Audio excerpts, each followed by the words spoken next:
Ya, pemirsa masih membicarakan mengenai penyakit hati, iri dan dengki. Susah kalau melihat orang lain senang dan senang kalau melihat orang lain susah. Kita akan tanyakan lebih jauh dengan Pak Ustadz kita kali ini yaitu Pak Kiai Muhammad Haris. Pak Kiai, saya kan tadi mempertanyakan begini Pak Kiai. Tadi Pak Kiai mengatakan sebagai mukmin mestinya pilihan kita cuma dua jatuhnya, antara bersyukur atau enggak sabar. Tapi dari tengah nih ada gapnya sebetulnya kita bisa jatuh ke sana. Tambahannya adalah tadi ajakan dari setan juga. Nah, waktu kita jatuh ke sana, kenapa kita bisa jatuh di sana? Kenapa kita nggak ditarik gitu? Kenapa nggak bisa menarik di kiri atau di kanan, di mana antara sabar dan syukur? Saya juga menanyakan kira-kira apakah baca Quran, disebutkan tadi obat-obat hati tadi bisa menyelesaikan penyakit hati kita. Baik pemirsa,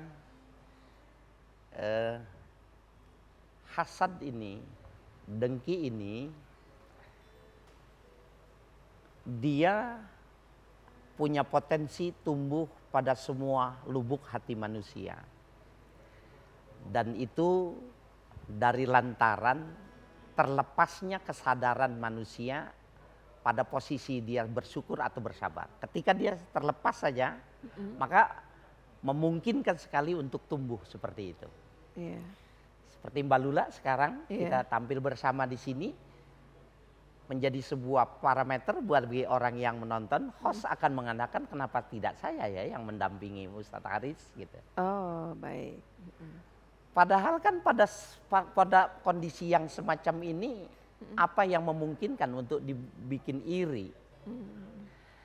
Tetapi sangat memungkinkan orang untuk masuk ke seperti itu. Bisa saja gitu dengan cara berpikir apapun gitu ya, diambil kemudian untuk modal jadi iri dan dengki gitu ya Pak Kiai. Iya, sangat memungkinkan sekali.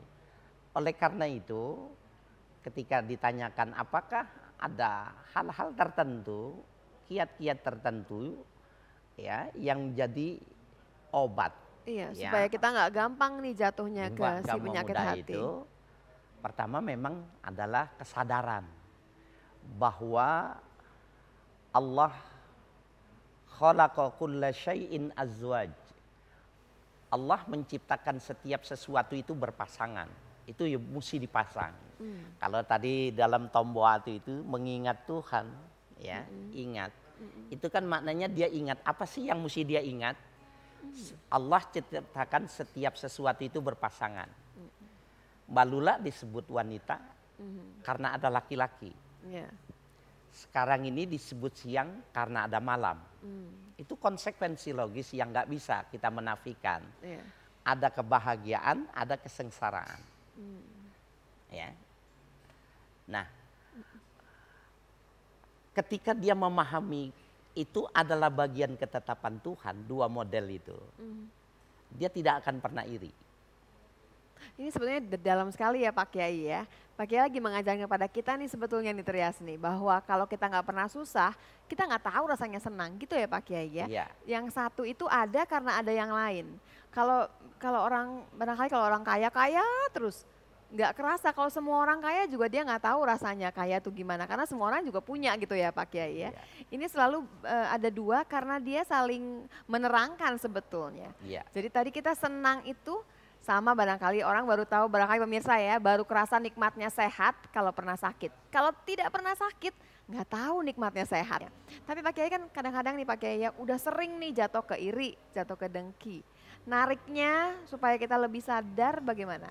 Apa baca Quran bisa membantu? Apa zikir bisa membantu? Atau bagaimana Pak? Iya, pertama itu yang pertama dia zikir ya. Dalam artian zikir di situ adalah mengingat kedudukan dia, keberadaan dia secara proporsional berdasarkan Mesti tafakur nggak Pak Kiai? Oh harus. Jadi walaupun zikir nih tetap aja mesti tafakur. Tadi kalimat ketika kita menjelaskan, kemudian direspon sama Mbak Lula itu. Mbak Lula itu melalui proses tafakur juga. Kalau baca Al-Quran bisa nggak sih Pak Kiai menyelamatkan kita supaya kita nggak kena penyakit hati? Bisa ya, karena memang kan Al-Quran itu salah satu syifa warahmah. Al-Quran itu obat hati. Iya. Dan Al-Quran itu adalah bentuk kasih Allah terhadap umat. Ya.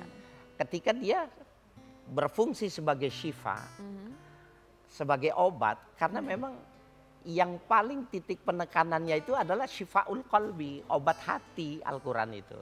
Orang yang membaca Al-Quran tentunya bukan cuma sekedar membaca ya. Nah ini barangkali ya pemirsa ya, kita Ya. mesti garis bawah ini Pak Kiai. Kalau cuma baca kita tidak mengerti artinya bagaimana Pak Kiai? Dia tetap akan berpahala. Pasti ya. Aha. Dia tetap akan berpahala pemirsa membaca Quran walaupun tidak mengerti maknanya, dia tetap akan berpahala. Iya. Tetapi ketika ingin didudukkan dia menjadi syifa sebagai obat, Iya. ya.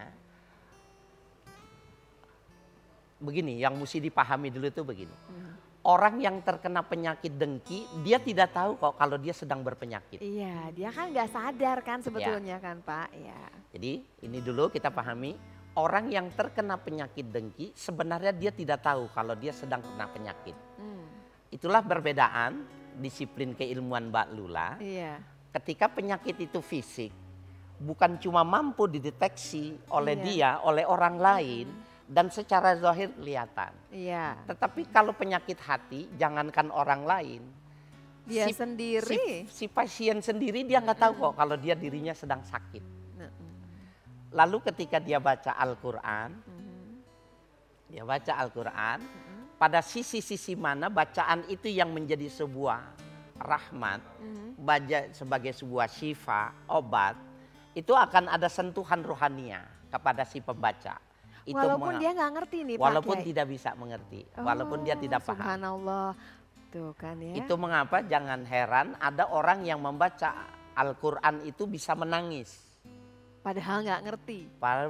Padahal dia belum sampai pada pengertian yang dalam. Nah, pemirsa kita baru mengupas sedikit demi sedikit ya Pak pemirsa ya. Salah satunya ada tadi baca Quran jadi pengobat ya penyakit hati ini. Tapi belum sampai sana sebenarnya pemirsa. Saya masih mau menggali lebih jauh. Tambahannya lagi adalah Pak Kiai, saya ingin tahu sebetulnya apa benar penyakit hati ini akan mengurangi pahala kita walaupun kita beribadah dengan sangat giat. Nanti ya pemirsa ya, sesaat lagi di Butiran Ilmu.